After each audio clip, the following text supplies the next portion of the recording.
Gagawa tayo ng no-bake fruitcake. Para sa batter ingredients, meron tayong all-purpose flour, baking soda, light brown sugar, white sugar, unsalted butter, salt, cinnamon powder, nutmeg powder, powdered milk, optional, eggs, vanilla extract, molasses, and water. Para naman sa fillings natin, meron tayong mixed dried fruits or candied fruits, raisins, cashew nuts, and cherry brandy. Para sa brandy, pwedeng gumamit ng light or dark brandy. And yes, pwedeng gumamit ng ram. At para naman sa dried fruits natin, pwedeng gumamit ng kahit anong dried fruits na gusto nyo. And yes, ito ay pricey, pero kung alam nyo kung saan pwedeng bumili na mas mura nito, please i-comment nyo sa baba. So ayan, nakat ko na yung ating dried fruits. I-combine na natin ang dried fruits, raisins, cherry brandy, and cashew nuts.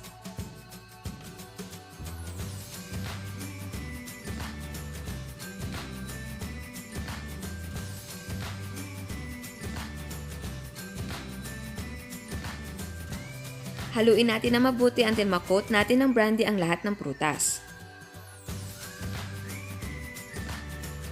Takpan at ibabad natin for 2 hours or overnight. Ngayon naman, magpapakulo tayo ng tubig para sa pag-steam mamaya.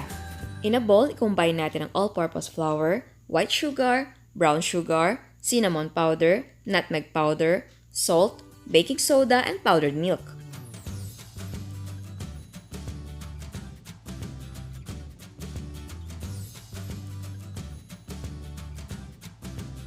And then mix well.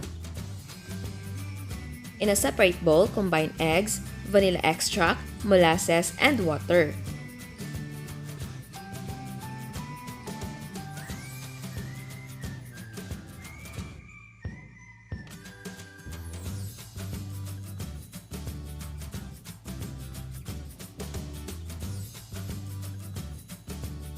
Haluin na mabuti.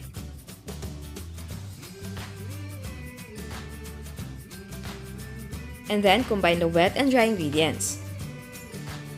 Let's add butter. Gamit ang mixer, i-mix natin for 3 minutes.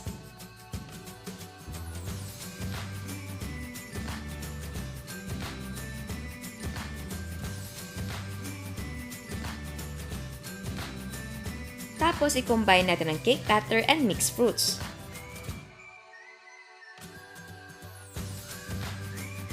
Haluin na mabuti.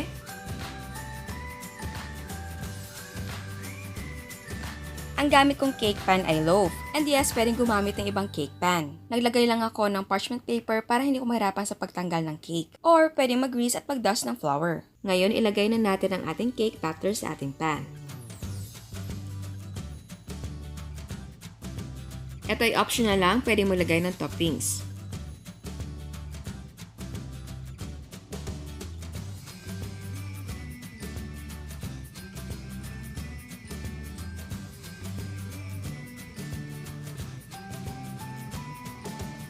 Tapos, steam natin for 30 to 45 minutes over medium-low heat. And again, huwag kalimutan na i-wrap ang lid ng clean cloth para hindi matuluan ng tubig ang ating cake. And yes, kung may oven kayo, pwede yung i-bake. After 30 or 45 minutes, do the toothpick check, and if it comes out clean, the cake is cooked. Pero kapag basa pa, extend the cooking time and check every 5 minutes. Tapos, tanggalin sa steamer and cool in the pan for 5 minutes. After 5 minutes, tanggalin sa pan, peel the parchment paper off, and cool completely.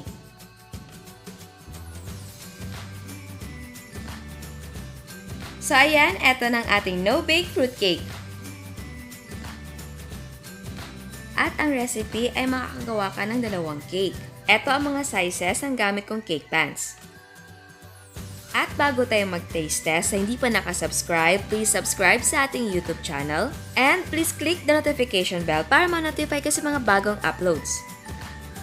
So ayan, titikman na natin. Alam niyo, excited ako kasi ang bango niya.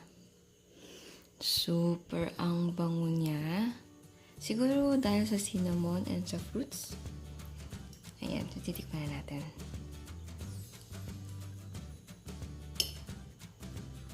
Oops.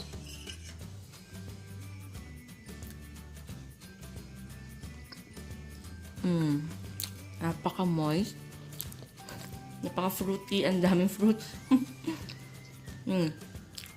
Alam nyo, yung mismong cake niya, ito, ang sarap kasi medyo nutty, na medyo milky and matamis pero hindi nakakaumay ang tamis.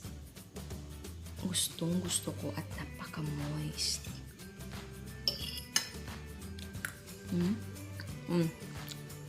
Ang sarap. Kasi, nako-compare ko siya dun sa mga dinadala ng parents natin na fruit cake. Yung mga nabibili sa grocery or binibigay sa kanila as gift, ganun. Sa naaalala ko, na first tikim ko nun, hindi ko talaga siya makayang kainin. I think dahil sa sobrang tapang nung alak na inilagay. Ito kasi, hindi na tayo naglagay ng alak dun sa mismong cake batter. Doon lang tayo naglagay sa fruits na binabad natin, di ba? Yung iba kasi naglalagay din sila. Hindi ko lang alam kung fanatic kayo sa ganong klaseng fruit cake na lasang-lasa ang alak. Pero kung gusto nyo ng ganon, pwede kayong maglagay ng alak dun sa mismong cake batter natin. Pero sa mismong fruits natin, syempre, lasang-lasa si alak. Pero okay lang, carry siya. Makakain mo pa rin. Pero kung hindi talaga kayo mahilig sa alak, pwedeng gumawa ng fruitcake na walang alak. Yes, pwede yun. And pwede kang gumamit ng mga gusto nyong brand ng brandy. So, kayo nang bahala sa alak na brand na gusto nyo. Baka gusto nyo mas matapang or mas light. Yung ginamit ko namang brandy, hindi talaga matapang. So, carry na. Pero honestly ako, mahina ako sa alak. Kaya, hindi ako mahilig sa fruitcake na nga yung dinadala sa bahay. Kasi, ang tapang talaga. Ito, makakain talaga. Kasi parang hindi edible para sa akin. Pero, well, kanya-kanya namang gusto yan. Ito, at saka ang bango. Ang bango niya talaga. And ang ayaw ko lang pala dito, ang pasas. Hindi ko mahilig sa pasas. Pero kasi nga, sa fruitcake, meron talaga yan. Nilagyan ko na. Pero, may ayaw ko talaga sa pasas. Pinipili ko yan eh. And oo nga pala, ang ginagamit talaga ay hindi cashew. It's either pecan or almonds. Pero, mahal si pecan tsaka si almonds, kaya cashew ang afford natin. So, kayo na bahala kung anong gusto nyong ilagay na nuts. Sa fruits naman, alam nyo, kulang yan. Dapat talaga mas maraming fruits. Pero, hindi kaya ng budget. Kasi ang mahal ng yung dried na mga fruits, mahal siya. Kasi bumili ako sa sa Rostan ba yun? Or sa Shopwise? I think sa Shopwise, yeah. Ang mahal. Hindi kaya ng budget, girl. Pero naman, sa fruits, pwede kayong pumili kung ano yung gusto nyong ilagay.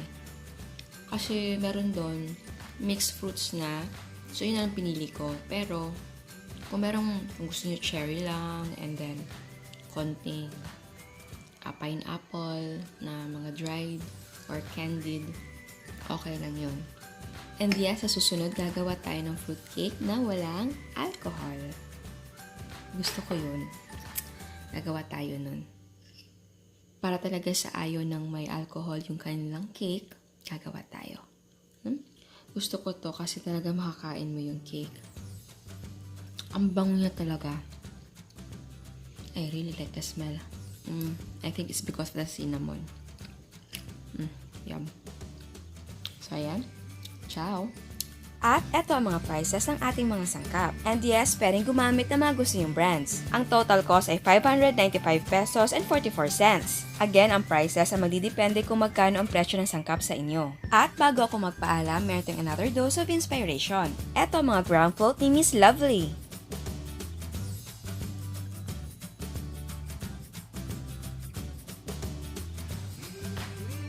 Eto naman ang dream cake inspired ni Miss Maricon.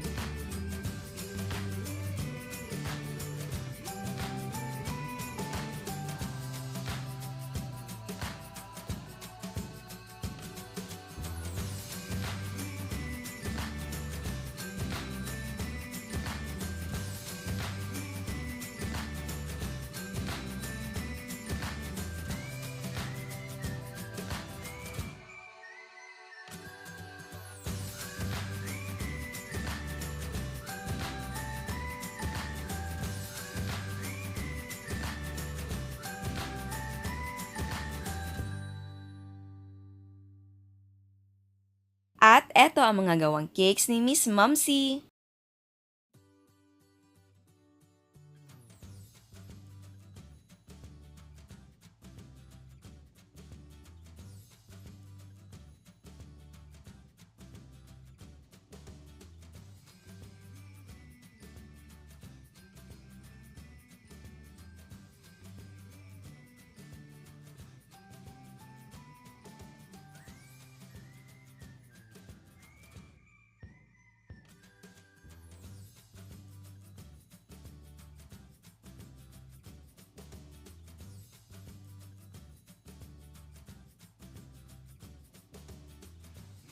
Again, salamat sa mga photos na pinadala ninyo. Merry Christmas and Happy New Year, everyone! Kamusta ang Pasko ninyo? Kamusta ang negosyo? Busy ba? So, after New Year, dapat pahinga-pahinga rin. Mag-relax din tayo, huwag masyadong magpagod dahil ang katawan ay puhunan natin. And I pray na Merry ang Christmas ninyo at Happy ang New Year nyo. So, ayan, salamat sa lahat at salamat sa suporta at sa hindi pa nakasubscribe, please subscribe sa ating YouTube channel. And please click the notification bell para ma-notify ka sa mga bagong uploads. And please don't forget to like our Facebook page and follow us on Instagram. Thank you!